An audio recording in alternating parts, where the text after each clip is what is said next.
The email arrived with a red confidential stamp.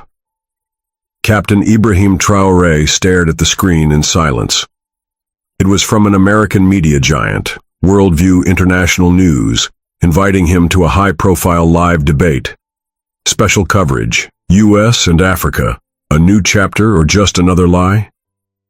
Next to his name on the panel, Donald J. Trump. Advisors were nervous. "Sir, this could be a trap," one warned. But Traoré stood tall, calm as ever. "If they want truth, we'll give them truth." 2 days later, inside a glowing studio filled with buzzing cameras and blinding LED panels, Traoré stepped onto the global stage. The lights were hot. The room was packed. Every seat taken, every phone recording. Trump entered seconds later, his trademark smirk plastered on his face. He waved arrogantly. The crowd applauded, some cheering, some booing. Then, without warning, Trump leaned forward, chuckled and said, "So, you're the African rebel they've all been warning me about." The studio fell silent. Traoré didn't blink. He simply whispered, "Let's begin." Nobody knew what was coming next, but the world was watching. The moderator's voice cracked. "Gentlemen, today we discuss U.S.-Africa relations, past mistakes, and the road ahead." Trump jumped in instantly. "I gave Africa everything," he declared, jabbing the table with his finger. "Aid, security, trade deals. And what do we get in return? Corruption, militants, ungrateful leaders." Gasps fluttered through the studio. Traoré remained motionless, his face unreadable. Only a soft smile played on his lips. Then he spoke. "Mr. Trump," he began quietly, "what you call aid, we call manipulation. What you call security, we call invasion. You didn't give us a future. You sold us chains." The audience froze. Trump's face darkened. He tried to interrupt, but Traoré kept going, his voice rising slowly like a distant storm. "Americans came with promises, but behind every handshake was a loaded gun. You funded coups, ignored suffering, and laughed while we bled." The camera zoomed in. Traoré's eyes were glistening, not with rage but sorrow. Then he paused, looked straight at Trump and said, "History will not forget, and neither will we." The studio was silent. Not even the cameras dared move. Suddenly, Trump slammed the table. "You know what? You should thank me. Without America, you'd still be starving in the jungle." The words hung in the air like poison. A woman in the audience gasped and dropped her phone. One of the news anchors covered her mouth. Traoré leaned in slowly. His voice didn't rise. It fell into a chilling calm that made even the producers freeze. "You belong in jail, not the White House." That's when it happened. Gasps, screams, phones shooting video from every angle. Even the camera crew stood up, Trump's face flushed with rage, his mouth trembling. But Traoré didn't move. He simply stared forward, unmoved, unshaken, as if he had just told the simplest truth in the world. For a moment, the world stopped spinning. Then the audience erupted. Cheers, claps, shouts, even tears. One elderly African woman whispered through sobs, "Someone finally said it." On social media, the clip went viral within minutes. But what nobody saw, what the cameras missed, was the tiny tear that slipped down Traoré's cheek. It wasn't anger. It was grief. For the lives lost, for the lies swallowed, and for the justice that still hadn't come. As the crowd continued to erupt, the cameras cut to a slow-motion shot of Traoré. His eyes fixed on Trump, his jaw set like stone. But inside his mind, he wasn't thinking about the studio. He was thinking about home. He was thinking about that July night in 2022, when terrorists stormed a rural Burkina Bay village, the gunfire, the screams, the silence afterward. No Western news reported it. No help came. Back then, he was just a soldier, not a president, not a global figure. He buried children with his own hands. He carried mothers out of burning homes. And as America sent weapons to those same terrorist groups under the name of partnership, Traoré made a promise. If I survive this, I'll expose them. All of them. Now, standing across from Trump, he remembered that promise. Trump didn't know that this moment, this exact debate, was personal. It wasn't about policy. It was about justice for the forgotten. And as the studio tried to cut to commercial, Traoré whispered into the mic, "No, let it roll. The world needs to hear this." A voice from the past echoed in Traoré's head. It was the voice of Amadu, a 10-year-old boy from the northern region of Burkina Faso. He lost his entire family during a U.S.-funded military operation gone wrong. "Ibrahim," the boy once said, "when you get big, can you tell the world what they did to us?" Amadu died 2 weeks later, shot in crossfire between terrorists armed by greed and soldiers too broken to cry. Traoré's voice cracked as he returned to the panel. "You speak of Africa like we are your property," he said, locking eyes with Trump. "But we are not pawns in your chess game." Trump scoffed. "You don't know what you're talking about." But Traoré continued louder this time. "You funded war. You ignored famine. You laughed while our mothers cried. I have the documents, the transfers, the photos, and the names." The audience froze. Even the lights above seemed to dim as he pulled a sealed brown envelope from his jacket. He laid it on the desk slowly. Then he looked at the camera and said, "This is for Amadu." Somewhere in the audience, a woman began to sob. Trump leaned forward. "What's in that envelope?" he asked, trying to sound confident, but his voice cracked. Traoré didn't answer right away.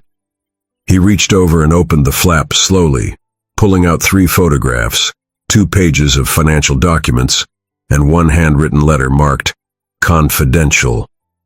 "These," he said, holding the pages up for the cameras to see, "are records of weapons and money sent by American contractors to rebel groups in Burkina Faso, Mali, and Niger. Groups that burned our villages, killed our teachers, and kidnapped our daughters." The audience gasped. Reporters jumped to their feet. Phones flashed. Trump's hand trembled on the table. "This letter," Traoré continued, lifting a torn page, "was written by one of your own ambassadors. It warns your administration that these deals would kill civilians." He paused. "But you signed off anyway." The studio was silent now, like a funeral. Traoré looked around, his voice barely above a whisper. "You knew, and you did it anyway." One reporter in the front row had tears in his eyes. The camera zoomed in on Traoré's face, calm but cracked with pain. He wasn't angry, he was heartbroken, and the world could feel it. The studio lights flickered as the weight of Traoré's words sank deep. Trump's face was now a mask of anger and disbelief. His usual bravado cracked, replaced by something vulnerable, something exposed. The cameras captured every twitch, every blink, every subtle breath. "Jail?" Trump spat. "You don't know what you're saying." But Traoré didn't flinch. Instead, he fixed his gaze on the former president, steady and unwavering. "This isn't about anger," Traoré said softly. "It's about truth." A hush fell over the studio. Behind Traoré, giant LED screens flashed images of broken schools, burnt homes, and children's drawings, smiling faces shattered by war. The visuals struck the audience like a hammer. "Your policies cost lives," Traoré continued. "Not just numbers in reports. Real people. Fathers, mothers, sons, daughters." Suddenly, a mother in the front row clutched her chest, tears streaming down her face. "This is their story," Traoré said, voice thick with emotion. "And I speak for them all." For the first time, Trump looked unsure. The room felt heavy, like history was unfolding live. Millions watching around the world felt it too. Something had shifted. After Traoré's words, silence swallowed the studio. The moderators struggled to regain control, but the tension was electric. Reporters whispered, cameras zoomed, and social media exploded with hashtags. Traoré sat back, breathing slowly, but his heart was pounding. He thought about the many sleepless nights spent fighting for his country, trying to be a voice for those who had none. Then came a quiet whisper from the producer's earpiece. 5 minutes left. 5 minutes to change the course of history. Trump, regaining some composure, leaned forward. "You're just a rebel with no experience," he sneered. "You don't understand the complexity of world politics." Traoré smiled, not mockingly, but with deep sadness. "Experience," he repeated. "Try living under occupation. Try losing everything and still standing." The crowd leaned in, sensing a final moment approaching. Traoré's eyes filled with tears, not of weakness, but of profound pain and hope. He raised his voice. "I am here for my people, for justice, and for truth." That truth echoed far beyond the studio walls. Suddenly, the studio doors burst open. An elderly man entered, silent, steady, and determined. He carried a faded photo in his hand. The camera caught the moment Traoré recognized him. A survivor from a forgotten massacre, a man who lost his entire family to conflict fueled by greed and broken promises. The man's voice trembled as he spoke. "Ibrahim told me to tell the world that we are not invisible." Tears streamed down the man's face. The studio audience gasped.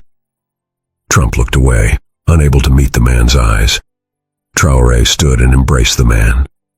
For a moment, time stopped. The cameras captured the embrace, the pain, the loss, and the fierce love binding them. It was raw. It was real. It was a moment that words could not describe. Viewers around the world felt it deep in their hearts. Many cried, many prayed. The studio erupted again, but this time it was a roar of empathy and hope. The studio fell into a heavy silence, but inside Traoré, a storm raged. He thought about the faces behind those documents. Families shattered, dreams broken, and futures stolen. He thought about his own people, surviving under the crushing weight of betrayal and neglect. As the camera zoomed in, Traoré's voice softened, but grew no less powerful. Behind every number, every statistic, is a child who will never play again. A mother who will never hold her son. A village erased from the map. The LED screens showed haunting images of dusty villages, empty schools, and cracked wells, places forgotten by the world. The studio audience shifted uncomfortably. Even Trump looked away. Traoré pressed on. "This isn't just politics, it's humanity. And it's being stolen from us." His eyes glistened with unshed tears. "This pain is real, it is deep, and it will not be silenced." For a moment, the entire world seemed to hold its breath.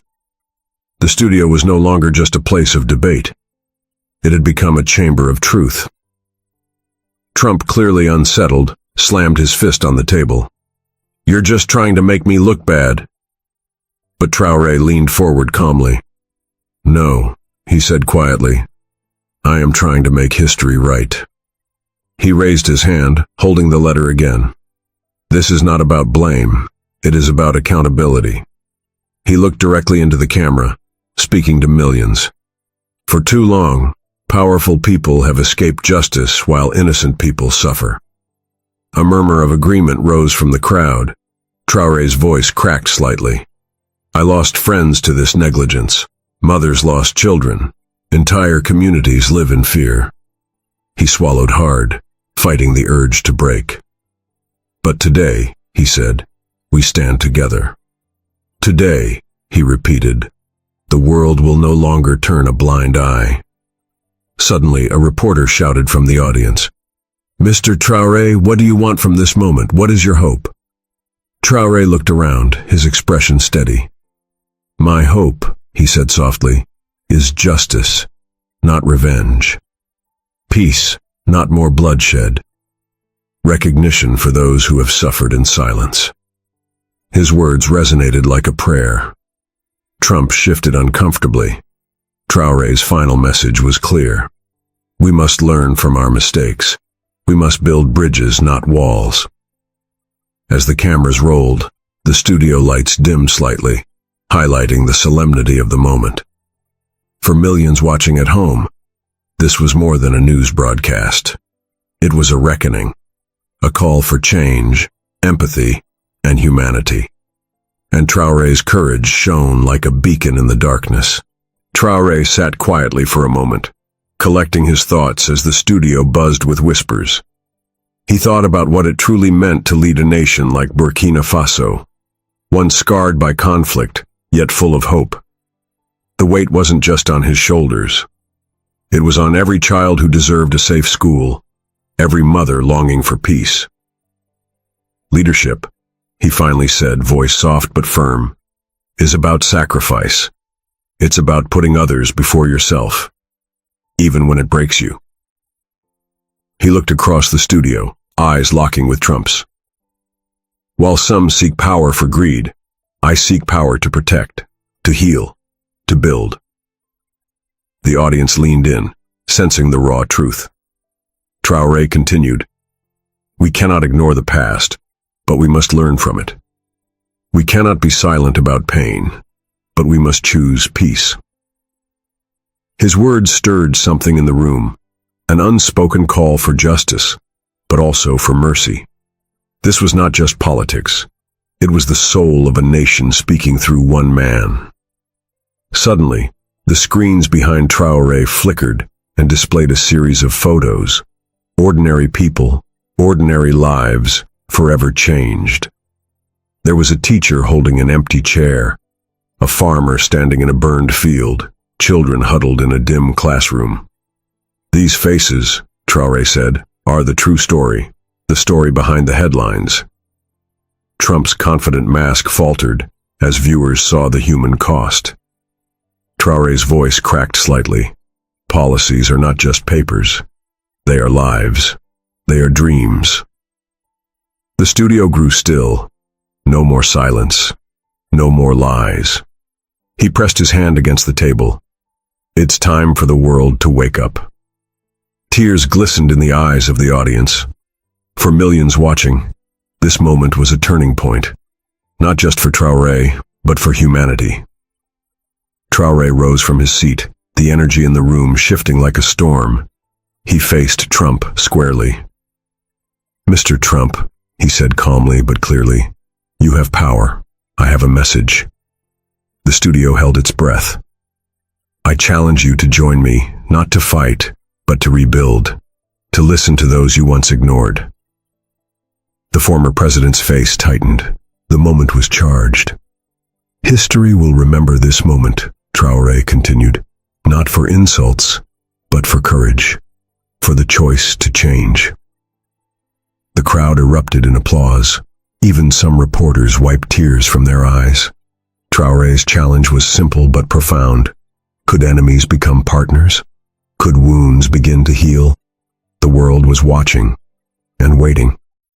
The studio was electric, thunderous applause still ringing after Traoré's challenge. But then, something unexpected happened. Traoré took a deep breath and said softly, I do not wish hate or revenge. I believe in forgiveness. He looked toward Trump, his voice steady but full of grace. To forgive is not to forget, but to free ourselves from the pain. The cameras captured the moment. The man who stood for his people, offering peace to an old enemy. Only by forgiving can we build a future without chains, he continued. Some in the audience wiped away tears. Even Trump's face softened, if only for a moment. Traoré's message was clear. Strength lies not in anger, but in compassion. The world watched in silence, understanding the courage it took to say those words. As the studio lights dimmed, Traoré's final message echoed. This is not the end, but a beginning. He spoke of hope, of a world where nations stood as partners, not opponents. Together we can heal wounds that have lasted generations. The LED screens showed images of children smiling, schools rebuilding, and hands shaking across borders. Tears streamed from viewers' eyes worldwide. For millions, this moment was more than a broadcast. It was a promise. A new dawn rising from decades of darkness. Traoré looked into the camera, his eyes steady and full of fire. "My people have suffered in silence for too long," he said. "But today, their voices are heard." He smiled softly, the weight of history on his shoulders, but hope in his heart. This is our truth, our fight, and our future. The studio erupted one last time, this time with cheers of hope and unity. As the broadcast ended, viewers everywhere were moved. Some cried, some prayed, all inspired. Tell me what touched your heart, what gave you hope, or how Ibrahim Traoré's courage inspired you. Your voice matters. Join the conversation. Share this story. Together, we can bring light